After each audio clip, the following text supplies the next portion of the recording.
అందరికీ నమస్తే. Welcome to T R TV. నేను మీ తిరుపతి. పార్టీ మారిన 10 మంది ఎమ్మెల్యేలు గజగజ వణుకుతున్నారు. తెలంగాణ హైకోర్టు ఏ నిర్ణయం తీసుకుంటారో, పుసుక్కున అనర్హత వేటు వేస్తారేమో. ఒకవేళ అనర్హత వేటు వేస్తే 10 నియోజకవర్గాలలో ఉప ఎన్నికలు వస్తాయి. 10 నియోజకవర్గాలలో ఉప ఎన్నికలు వస్తే మేము 10 మంది ఎమ్మెల్యేలు ఓడిపోతాం. మా పైన జనాలు కోపంతో ఉన్నారు, జనాలు అసంతృప్తితో అసహనంతో ఉన్నారు. మేము కాంగ్రెస్ పార్టీలోకి వెళ్ళి ఎమ్మెల్యేలుగా పోటీ చేస్తే ఖచ్చితంగా ఓడిపోవడం ఖాయం అనేది 10 మంది ఎమ్మెల్యేల టెన్షన్, బాధ, భయం. నిన్న తెలంగాణ హైకోర్టులో ఎమ్మెల్యేలకు సంబంధించినటువంటి అనర్హత వేటుకు సంబంధించిన పిటిషన్ విచారణ జరిగింది. స్పీకర్ సార్ ఏమో ఈ 10 మంది ఎమ్మెల్యేలు పార్టీ మారలేదు, వీళ్ళు బీఆర్ఎస్ పార్టీలోనే ఉన్నారు, కాంగ్రెస్ పార్టీకి ఈ ఎమ్మెల్యేలకు ఎటువంటి సంబంధం లేదని చెప్పి స్పీకర్ సార్ డిసిషన్ ఇచ్చిండు. అనర్హత వేటుకు సంబంధించినటువంటి పిటిషన్ స్పీకర్ సార్ కొట్టేసేటటువంటి కార్యక్రమం చేసిండు. ఆ తర్వాత బీఆర్ఎస్ పార్టీ వాళ్ళు స్పీకర్ సార్ ఏదైతే ఇచ్చినటువంటి ఆ డిసిషన్ ఉందో ఆ డిసిషన్కి వ్యతిరేకంగా ఆ డిసిషన్కి కౌంటర్ పిటిషన్ హైకోర్టులో దాఖలు చేశారు. స్పీకర్ ఏమో ఎమ్మెల్యేలు పార్టీలు మారలేదని చెప్తున్నారు, కానీ పొద్దుగాల లేస్తే ఈ 10 మంది ఎమ్మెల్యేలు కాంగ్రెస్ పార్టీ కండువా కప్పుకొని తిరుగుతూ ఉన్నారు. రేవంత్ రెడ్డి భారీ బహిరంగ సభలకు, రేవంత్ రెడ్డి పబ్లిక్ మీటింగ్లకు, రేవంత్ రెడ్డి ప్రోగ్రాంలకు, రేవంత్ రెడ్డికి సంబంధించినటువంటి ఏ మీటింగ్ ఉన్నా కూడా ఈ పార్టీ మారినటువంటి ఎమ్మెల్యేలు కాంగ్రెస్ పార్టీ కండువాలు కప్పుకొని తిరుగుతున్నారు, రేవంత్ రెడ్డి మీటింగ్లోనే కనబడుతున్నారు. కాంగ్రెస్ పార్టీకి సంబంధించినటువంటి ఏ మీటింగ్ ఉన్నా కూడా ఈ ఎమ్మెల్యేలు అటెండ్ అవుతున్నారు. ఎప్పుడైతే విచారణకు సంబంధించినటువంటి అంశం తెరపైకి వస్తుందో, హైకోర్టులో విచారణ జరిగినా, స్పీకర్ విచారణ చేసినా కూడా అప్పుడు ఈ ఎమ్మెల్యేలు ప్లేట్ ఫిరాయిస్తున్నారు. లేదు లేదు, మేము బీఆర్ఎస్ పార్టీలోనే ఉన్నాం, బీఆర్ఎస్ పార్టీలోనే కంటిన్యూ అవుతున్నాం, మాకు వచ్చే జీతం పైసలకి వెళ్ళి 5,000 రూపాయలు 10,000 రూపాయలు బీఆర్ఎస్ పార్టీకి ఫండింగ్ పోతుందని చెప్పి ఎప్పుడైతే విచారణ జరుగుతుందో విచారణ సమయంలోనే మాత్రమే వీళ్ళు పార్టీ మారిన ఎమ్మెల్యేలు బీఆర్ఎస్లో ఉన్నామంటున్నారు. విచారణ ఏం లేకపోతే ఈ పార్టీ మారినటువంటి ఎమ్మెల్యేలు కాంగ్రెస్ పార్టీలోనే తిరుగుతున్నారు. కాంగ్రెస్ పార్టీ గాంధీ భవన్కు పోతున్నారు, కాంగ్రెస్ పార్టీ మంత్రులతో తిరుగుతున్నారు, రేవంత్ రెడ్డి వెనకాల తిరుగుతున్నారు. ఈ ఎమ్మెల్యేలు ఏమో మళ్ళీ మేము బీఆర్ఎస్లోనే ఉన్నామని చెప్పి అబద్ధాలు చెప్పేటటువంటి కార్యక్రమం చేస్తున్నారు. సో స్పీకర్ సార్ ఇచ్చినటువంటి నిర్ణయం పైన బీఆర్ఎస్ పార్టీ లీడర్లు హైకోర్టులో కౌంటర్ పిటిషన్ దాఖలు చేశారు. అంటే స్పీకర్ ఇచ్చినటువంటి తీర్పు పైన బీఆర్ఎస్ పార్టీ లీడర్లు స్పీకర్ తీర్పు ఇచ్చిండు, ఈ తీర్పుని మేము ఒప్పుకోవట్లేదు, లేదు ఈ ఎమ్మెల్యేలు ఇంకా కాంగ్రెస్ పార్టీలోనే ఉన్నారని చెప్పి సో మొత్తానికి పిటిషన్ దాఖలు చేశారు బీఆర్ఎస్ పార్టీకి సంబంధించిన లీడర్లు. నిన్న హైకోర్టులో విచారణ జరిగింది. హైకోర్టు దాదాపు 2 వారాల సమయం ఇచ్చేటటువంటి కార్యక్రమం చేశారు. ఫైనల్ టైం, ఇంకా ఫైనల్ ఛాన్స్. ఈ 2 వారాలలో దాదాపు 2 ఎమ్మెల్యేలు అఫిడవిట్ దాఖలు చేయాలి. ఇప్పుడు స్పీకర్ సార్ ఏం చేసిన గతంలో, అసలు మీరు పార్టీలు మారిరా లేదా, మీరు కాంగ్రెస్లో ఉన్నారా బీఆర్ఎస్ పార్టీలో ఉన్నారా, మీరు పార్టీ మారలేదు మేము బీఆర్ఎస్లోనే ఉన్నామని చెప్పడానికి మీ దగ్గర ఉన్నటువంటి ఆధారాలు ఏంది, మీ దగ్గర ప్రూఫ్స్ ఏమున్నాయి, మీరు కాంగ్రెస్ పార్టీలోకి వచ్చినారు అని చెప్పేమో బీఆర్ఎస్ వాళ్ళు పిటిషన్లో చెప్తా ఉన్నారు. మరి మీరు కాంగ్రెస్లో ఉన్నారా బీఆర్ఎస్లో ఉన్నారా కన్ఫర్మేషన్ ఇవ్వండి అని చెప్పి స్పీకర్ సార్ అఫిడవిట్ దాఖలు చేయమని చెప్పి ఎమ్మెల్యేలకు చెప్పిండు. దాదాపు పార్టీ మారినటువంటి 8 మంది ఎమ్మెల్యేలు అఫిడవిట్ దాఖలు చేసిరు. స్పీకర్ సార్కు రిప్లై ఇచ్చారు. 2 ఎమ్మెల్యేలు అఫిడవిట్ దాఖలు చేస్తలేరు. ఒకటి గద్వాల్ ఎమ్మెల్యే బండ్ల కృష్ణమోహన్ రెడ్డి, రెండోది ఖైరతాబాద్ ఎమ్మెల్యే దానం నాగేందర్. వీళ్ళిద్దరు అఫిడవిట్ దాఖలు చేస్తలేరు. స్పీకర్ సార్కి ఎక్కడ కూడా రిప్లై ఇస్తలేరు. ఇంకా హైకోర్టుకు కోపం వచ్చి హైకోర్టు దాదాపు 2 వారాల సమయం ఇచ్చారు. మీరు ఎందుకు టైం వేస్ట్ చేస్తూ ఉన్నారు, ఆల్రెడీ చాలా సమయం దాటిపోయింది కాబట్టి 2 వారాలలో మీరు అఫిడవిట్ దాఖలు చేయాల్సిందే, అఫిడవిట్ ఖచ్చితంగా మీరు ఇవ్వాల్సిందే, మీరు పార్టీ మారిరా లేదా, మీరు ఏ పార్టీలో ఉన్నారనేటటువంటి సమాధానం స్పీకర్కి చెప్పాల్సిందే, కోర్టుకు చెప్పాల్సిందే అని చెప్పి హైకోర్టు 2 వారాల సమయం ఇచ్చేటటువంటి కార్యక్రమం చేశారు. ఇప్పుడు 2 ఎమ్మెల్యేలు స్పీకర్ సార్కి అఫిడవిట్ దాఖలు చేస్తారు. సో స్పీకర్ సార్ ఇదంతా చూస్తాడు. స్పీకర్ సార్ బీఆర్ఎస్ వాళ్ళని అడుగుతాడు, 2 ఎమ్మెల్యేలు మరి మేము బీఆర్ఎస్ పార్టీలోనే ఉన్నామని చెప్తున్నారు, మరి మీరేమన్నా చెప్తారా అని చెప్పి బీఆర్ఎస్ వాళ్ళకి ఇంకా 1 వీక్ టైం ఉంటుంది. మొత్తం 3 వారాలు. జూలై 20వ తారీఖు, జూలై 20వ తారీఖు అంటే వచ్చే నెల 20వ తారీఖు హైకోర్టులో విచారణ ఉన్నది. మొత్తం 10 మంది ఎమ్మెల్యేలకు సంబంధించినటువంటి వ్యవహారంలో హైకోర్టు ఒకేసారి విచారణ చేద్దామనేటటువంటి ఆలోచనలో ఉన్నారు.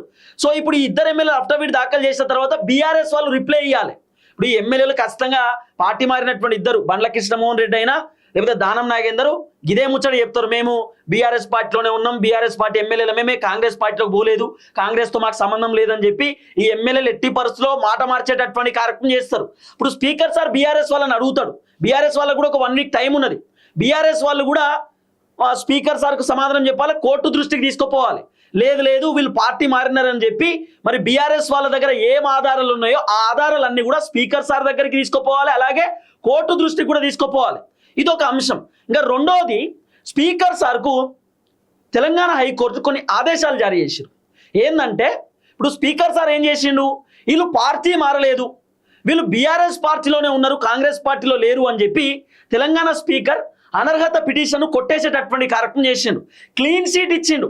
ఈ ఎమ్మెల్యేలు అందరూ కూడా క్లీన్ సీటు, మంచోళ్ళు వీళ్ళు ఎక్కడ కూడా కాంగ్రెస్ పార్టీలోకి రాలేదు, కాంగ్రెస్ పార్టీ కండువాలు కప్పుకోలేదు, మొన్న జరిగిన మున్సిపల్ కార్పొరేషన్ ఎన్నికలలో వీళ్ళు కాంగ్రెస్ పార్టీకి సపోర్ట్ చేయలేదు, వీళ్ళు బీఆర్ఎస్ పార్టీలోనే ఉన్నారు, వీళ్ళు కేసీఆర్తోనే ఉన్నారు అని చెప్పి స్పీకర్ సార్ మొన్న తేల్చి చెప్పేసిండు. స్పీకర్ సార్ మొన్న నిర్ణయాన్ని తెరపైకి తీసుకొచ్చిండు. అయితే ఇప్పుడు హైకోర్టు ఏం చెప్తున్నారు, లేదు వీళ్ళు క్లీన్ షీట్ అని చెప్పడానికి మీ దగ్గర ఉన్నటువంటి ఆధారాలు ఏంటి, మీ దగ్గర ఏం ఎవిడెన్స్ ఉంది, ఆ ఎవిడెన్స్ అన్ని కూడా కోర్టు దృష్టికి తీసుకురండి వచ్చే నెల 20వ తారీఖు అని చెప్పి స్పీకర్ సార్ కూడా ఆదేశాలు జారీ చేసినారు. అంటే ఇప్పుడు ఈ 10 మంది ఎమ్మెల్యేలు లేదు వీళ్ళు పార్టీ మారలేదు బీఆర్ఎస్లోనే ఉన్నారని చెప్పి స్పీకర్ సార్ చెప్పిండు కదా, మరి స్పీకర్ సార్ ఏ గ్రౌండ్స్ ప్రకారం చెప్పిండు, ఏ ఆధారాలతో చెప్పిండు? ఇప్పుడు బీఆర్ఎస్ పార్టీ వాళ్ళు ఏమో ఈ 10 మంది ఎమ్మెల్యేలు కాంగ్రెస్ పార్టీలో తిరిగేటి, బ్యానర్లు కట్టుకునేటి, ఫేస్బుక్లో పోస్టులు పెట్టేటి, రేవంత్ రెడ్డితో కలిసి తిరిగేది, రేవంత్ రెడ్డి సభలలో ఉండేది, లేకపోతే మేము పార్టీ మారినాం కాంగ్రెస్లోకి వచ్చినామని చెప్పి వాళ్ళు మాట్లాడినటువంటి వీడియోలు, ఫోటోలు, ఆడియోలు అన్నీ బీఆర్ఎస్ వాళ్ళు ఒక పెన్ డ్రైవ్ స్పీకర్ సార్కి ఇచ్చారు. స్పీకర్ సార్ విచారణ చేసిన తర్వాత కూడా స్పీకర్ సార్కి అన్నీ తెలిసినా కూడా స్పీకర్ సార్ ఏం చేసిండు, లేదు లేదు వీళ్ళు పార్టీ మారలేదు బీఆర్ఎస్లోనే ఉన్నారు అని చెప్పి స్పీకర్ సార్ తేల్చి చెప్పేసిండు.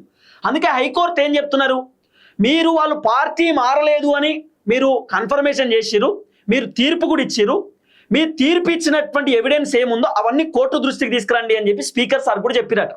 సో ఇప్పుడు స్పీకర్ సారు ఆయన ఏ విధంగా తీర్పు ఇచ్చిండు అనేటటువంటి అంశాన్ని కూడా కోర్టుకు తీసుకుపోవాలి. మరి స్పీకర్ సార్ దగ్గర ఏం ఎవిడెన్స్ ఉన్నాయి, మరి పార్టీ మారినటువంటి ఎమ్మెల్యేలు స్పీకర్ సార్కి ఏం ఎవిడెన్స్ ఇచ్చిరు, వాళ్ళు పార్టీ మారలేదని చెప్పడానికి, మేము ఇంకా బీఆర్ఎస్లోనే ఉన్నామని చెప్పి చెప్పడానికి స్పీకర్ సార్కి ఏమి ఇచ్చిరు పార్టీ మారినటువంటి ఎమ్మెల్యేలు? లేదు వీళ్ళు పార్టీ మారిరు అని చెప్పడానికి బీఆర్ఎస్ వాళ్ళు ఏమి ఇచ్చిరు స్పీకర్ సార్కి? సో స్పీకర్ దగ్గర ఉన్నటువంటి ఆధారాలు కూడా కోర్టు దృష్టికి తీసుకుపోవాల్సినటువంటి అవసరం ఉంటుంది. ఆ తర్వాత లిఖితపూర్వకంగా కూడా కోర్టుకి రాసి ఇవ్వండి అని చెప్పి కూడా సో కోర్టు చెప్పేటటువంటి కార్యక్రమం చేశారు. అంటే పార్టీ మారినటువంటి 10 మంది ఎమ్మెల్యేలు లిఖితపూర్వకంగా కోర్టుకు ఇవ్వాలి, ఒక సంబంధించినటువంటి అఫిడవిటో సంబంధించినటువంటి అంశాలు ఇవ్వాలి. అంటే మేము పలానా రోజు మేము రేవంత్ రెడ్డిని కలిసినాం, రేవంత్ రెడ్డిని కలవడానికి కారణం ఉత్తగానే మేము కాన్స్టిట్యున్సీలో నియోజకవర్గ డెవలప్మెంట్ కోసమో లేకపోతే ఆయన గౌరవనీయులు ముఖ్యమంత్రి కాబట్టి పెద్ద మనిషి లెక్క కలిసినాం, మేము ఓడితోటి మాకు దేవుని కండవ కప్పిండు, మేము ఎక్కడ కూడా పార్టీ మారలేదు, ఇట్లా కోర్టు దృష్టికి తీసుకోవాల్సినటువంటి అవసరం ఉంటుంది. అసలు ఏం జరిగింది ఏం కథ అనేది ఇటు బీఆర్ఎస్ వాళ్ళు కోర్టుకు లిఖితపూర్వకంగా రాసియాల్సినటువంటి అవసరం ఉంటుంది. అలాగే ఇటు పార్టీ మారినటువంటి ఎమ్మెల్యేలు కూడా లిఖితపూర్వకంగా కోర్టుకి రాసియాల్సినటువంటి అంటే సమాధానం చెప్పాల్సినటువంటి అవసరం ఉంటుంది. లిఖితపూర్వకంగా సమాధానం చెప్పాలి. పార్టీ మారిన ఎమ్మెల్యేలు లిఖితపూర్వకంగా కోర్టుకు సమాధానం చెప్పాలి, ఇటు బీఆర్ఎస్ పార్టీ లీడర్లు లిఖితపూర్వకంగా సమాధానం చెప్పాలి, స్పీకర్ సార్ తరపు న్యాయవాది కూడా లిఖితపూర్వకంగా సమాధానం చెప్పాల్సినటువంటి అవసరం ఉంటుంది. మొత్తానికైతే వచ్చే నెల 20వ తారీఖు కోర్టులో పూర్తి స్థాయిలో అన్ని అంశాలు తెరపైకి వచ్చేటటువంటి అవకాశాలు కనబడతా ఉన్నాయి. కాబట్టి మ్యాక్సిమం పార్టీ మారినటువంటి ఎమ్మెల్యేలకు సంబంధించి చాలా ఇబ్బందికరమైనటువంటి వాతావరణం జరగవచ్చు అనేది కొంత వినబడుతున్నటువంటి చర్చ.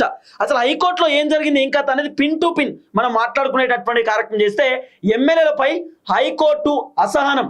ఇప్పటికే 3 సార్లు సమయం ఇచ్చిన దానం నాగేందర్, బండ్ల కృష్ణమోహన్ రెడ్డి లాంటి ఎమ్మెల్యేలు తమ కౌంటర్ సమాధానం దాఖలు చేయకపోవడంపై హైకోర్టు తీవ్ర అసంతృప్తి వ్యక్తం చేసింది. వారు కావాలనే కేసును ఆలస్యం చేస్తున్నారని బీఆర్ఎస్ నాయకులు కోర్టు దృష్టికి తెచ్చారు. చివరి గడువు, లాస్ట్ ఛాన్స్ ఇచ్చారు హైకోర్టు. చివరి గడువు ఏంటంటే కోర్టు స్పందిస్తూ సమాధానం చెప్పడానికి సదరు ఎమ్మెల్యేలకు చివరిగా 2 వారాల సమయం ఇస్తున్నట్లు స్పష్టం చేసింది. ఆ తర్వాత 1 వారం రోజుల్లో బీఆర్ఎస్ నేతలు తమ రిప్లై ఇవ్వాలని పేర్కొంది. ఇప్పుడు పార్టీ మారిన 2 ఎమ్మెల్యేలు ఏమో స్పీకర్ సార్కి చెప్తారు, కోర్టుకి చెప్తారు, అఫిడవిట్ దాఖలు చేస్తారు, మేము బీఆర్ఎస్లోనే ఉన్నామని చెప్పారు అనుకో, అప్పుడు బీఆర్ఎస్ పార్టీ వాళ్ళు ఎవరైతే కోర్టులో పిటిషన్ వేసారో వాళ్ళు రిప్లై ఇవ్వాలి. ఏమని లేదు సార్ వీళ్ళు పార్టీ మారిరు అని చెప్పడానికి మీ దగ్గర ఉన్న ఎవిడెన్స్ ఏంది బీఆర్ఎస్ వాళ్ళ దగ్గర అనేది కూడా కోర్టు దృష్టికి తీసుకోపోవాలి. అప్పుడు కోర్టు నమ్మితే, కోర్టు విచారణ చేసిన తర్వాత వీళ్ళు పార్టీ మారిరు అని చెప్పి కోర్టు కనుక భావిస్తే అప్పుడు ఫైనల్గా తీర్పు ఇచ్చేటటువంటి కార్యక్రమం చేయొచ్చు. ఇంకా తర్వాత ఒరిజినల్ రికార్డులు తేవాలి. ఒరిజినల్ రికార్డులు అంటే నేను చాలా క్లియర్గా మీకు చెప్పిన, స్పీకర్ సారు డిసిషన్ తీసుకున్నాడు, స్పీకర్ సార్ తీర్పు ఇచ్చిండు. ఇప్పుడు స్పీకర్ సార్ దగ్గర ఏం రికార్డులు ఉన్నాయి, వీళ్ళు పార్టీ మారలేదు, వీళ్ళు బీఆర్ఎస్ పార్టీలోనే ఉన్నారు అని చెప్పడానికి స్పీకర్ దగ్గర ఉన్నటువంటి రికార్డ్స్ ఏంది, స్పీకర్ దగ్గర ఉన్నటువంటి ఎవిడెన్స్ ఏంది? ఆ ఎవిడెన్స్ ని స్పీకర్ సార్ కోర్టు దృష్టికి తీసుకోపోవాల్సినటువంటి అవసరం ఉంటుంది. ఇగో ఎమ్మెల్యేలను అనర్హులుగా ప్రకటించలేమంటూ స్పీకర్ ఇచ్చిన అసలు ఒరిజినల్ ఆర్డర్ కాపీలను దానికి సంబంధించిన రికార్డులను తదుపరి విచారణ సమయానికి సిద్ధంగా ఉంచాలని స్పీకర్ కార్యాలయ న్యాయవాదికి కోర్టు ఆదేశించారు. అంటే స్పీకర్ ఏమో ఆయన తేల్చి చెప్పేసిండు, లేదు వీళ్ళు పార్టీ మారలేదు, వీళ్ళు బీఆర్ఎస్లోనే ఉన్నారు అని చెప్పి స్పీకర్ సార్ తేల్చి చెప్పేసేటటువంటి కార్యక్రమం చేసిండు. సో స్పీకర్ ఏ గ్రౌండ్స్ ప్రకారం చెప్పిండు, స్పీకర్ దగ్గర ఉన్నటువంటి ఎవిడెన్స్ ఏంది? మరి స్పీకర్ వీళ్ళు పార్టీ మారలేదు, వీళ్ళు క్లీన్ షీట్ అని చెప్పి స్పీకర్ సార్ చెప్పిండు. మరి స్పీకర్ ఎందుకు అట్లా అన్నాడు, స్పీకర్ దగ్గర ఉన్నటువంటి రికార్డ్స్ ఏందనేది మీరు కోర్టు దృష్టికి తీసుకురండి. స్పీకర్ ఇచ్చినటువంటి తీర్పు కాపీని కోర్టుకు తీసుకురండి, మీరు రెడీగా ఉంచండి. విచారణకు సంబంధించినటువంటి వ్యవహారంలో విచారణ జరుగుతున్నటువంటి సమయంలో స్పీకర్కి సంబంధించినటువంటి తీర్పు కాపీని కూడా కోర్టుకు తీసుకురమ్మని చెప్పి కోర్టు చెప్పేటటువంటి కార్యక్రమం చేసిరు. ఇగో లిఖిత పూర్వక వాదనలు, ఇరు పక్షాల తమ పూర్తి వాదనలను రాబోయే 3 వారాల్లోగా లిఖిత పూర్వకంగా కోర్టుకు సమర్పించాలని స్పష్టం చేసిరు. అంటే ఇరు పక్షాలు అంటే ఇటు బీఆర్ఎస్ వాళ్ళు అటు కాంగ్రెస్, ఈ రెండు అంటే ఇటు స్పీకర్ సార్ ఓవైపు బీఆర్ఎస్ కు సంబంధించినటువంటి లీడర్లు, ఇరు పక్షాలు తమ పూర్తి వాదనలను రాబోయే 3 వారాలలో లిఖిత పూర్వకంగా కోర్టుకు సమర్పించాలి. అంటే ఇప్పుడు ఎమ్మెల్యేలు ఏమో పార్టీలు మారిరా లేదా ఏం కథ అనేది ఎమ్మెల్యేలు లిఖిత పూర్వకంగా రాసి కోర్టుకు సమర్పిస్తారు, సమాధానం ఇస్తారు. ఓవైపు బీఆర్ఎస్ వాళ్ళు కూడా వాళ్ళ దగ్గర ఉన్నటువంటి ఎవిడెన్స్, వాళ్ళ దగ్గర ఉన్న ఆధారాలు, వీళ్ళు నిజంగా పార్టీలు మారిరా లేదా ఏం కథ, ఏ టైంకి వీళ్ళు కాంగ్రెస్ పార్టీ కండువా కప్పుకున్నారు, రేవంత్ రెడ్డి దగ్గర ఏ టైంకి వీళ్ళు కండువా కప్పుకున్నారు ఏం కథ అనేది పూర్తి స్థాయిలో బీఆర్ఎస్ వాళ్ళు కూడా లిఖిత పూర్వకంగా రాసి కోర్టుకు సమర్పించాల్సినటువంటి అవసరం ఉంటుంది. ఆ తర్వాత కేసు వాయిదా, ఈ 10 మంది ఎమ్మెల్యేల వ్యవహారానికి సంబంధించిన అన్ని పిటిషన్లను కలిపి విచారిస్తామని చెప్తూ తదుపరి విచారణను జూలై 22కు వాయిదా వేసిరు. ఇప్పుడు ఇది జూను, నెక్స్ట్ జూలై 22వ తారీఖు వాయిదా వేసేటటువంటి కార్యక్రమం చేసిరు. నేను ఇంతకుముందు జూలై 20 అన్నా, సారీ 22వ తారీఖు, జూలై 22వ తారీఖున కోర్టు వాయిదా వేసినారు. ఈ 10 మంది ఎమ్మెల్యేలకు సంబంధించినటువంటి వ్యవహారంలో ఒకేసారి కోర్టులో విచారణ జరిగేటటువంటి అవకాశాలు కనబడతా ఉన్నాయి. కేవలం 2 ఎమ్మెల్యేలు చేసేటటువంటి తప్పు, 2 ఎమ్మెల్యేలు అఫిడవిట్ దాఖలు చేస్తే అయిపోతుండే, 2 ఎమ్మెల్యేలు అఫిడవిట్ దాఖలు చేయాలి. ఇప్పుడు అందరు ఇరుక్కోపోయారు, ఎమ్మెల్యేలు టెన్షన్ పడుతున్నారు.